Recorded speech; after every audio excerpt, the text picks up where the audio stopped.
कि अब दुनिया की कोई भी ताकत बाबा साहेब के संविधान को छेड़छाड़ नहीं कर सकता है। कोई व्यक्ति हमारे आरक्षण पर खतरा नहीं कर सकता है। इसलिए दलित जग चुका है। जिस देश की 18 से 20% आबादी हो, समाज का एक बहुत मजबूत स्तंभ है, उसके साथ जो टकराएगा वह माने चूर चूर हो जाएगा। आज पूरे देश में बाबा साहेब डॉक्टर भीमराव अंबेडकर की 134वीं जयंती बड़े ही भव्य तरीके से मनाई जा रही है।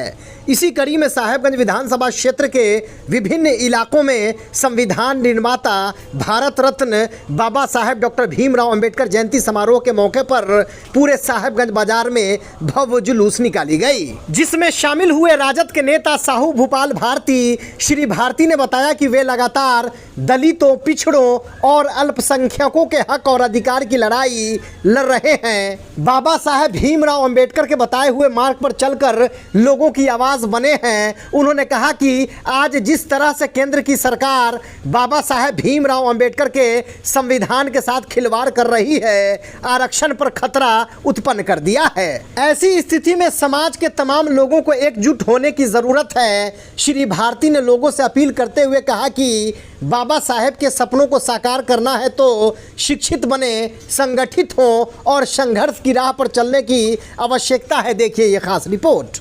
भीमराव अम्बेडकर के 135वीं जयंती के अवसर पर साहेबगंज प्रखंड के विभिन्न गांव से हजारों हजार की संख्या में बहुत उत्साह ढंग से लोग आकर बाबा साहब भीमराव अम्बेडकर के प्रति अपनी श्रद्धा सुमन अर्पित कर रहे हैं और उनकी 135वीं जयंती मना रहे हैं। आज इस लोगों को लगा कि जो लोगों में उत्साह है कि भाई देश में संविधान पर खतरा है, आरक्षण पर खतरा है, इसलिए मैं देख रहा हूं कि मैं साहू भूपाल भारती कई जगहों पर मैं पूरे इलाके में गया हूं और उनके जुलूस के साथ हूं। मैं देखा हूं कि अब दुनिया की कोई भी ताकत बाबा साहेब के संविधान को छेड़छाड़ नहीं कर सकता है। कोई व्यक्ति हमारे आरक्षण पर खतरा नहीं कर सकता है। इसलिए दलित जग चुका है।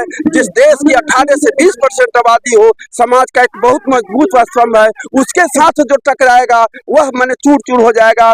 भारत या बिहार में कोई भी सरकार बनेगी बिना दलित के सहयोग से नहीं बनेगी और जो लोग दलित की उपेक्षा करेंगे वो लोग कभी भी सत्ता में नहीं जा सकते हैं। जो लोग दलित को सम्मान नहीं देंगे वो भी सत्ता में नहीं जा सकते हैं। जो लोग दलित को शिक्षा सबको एक समान होगा, तभी मैं समझता हूं कि देश की प्रगति होगी और बाबा साहेब के अम्बेडकर का सपने का साकार होगा।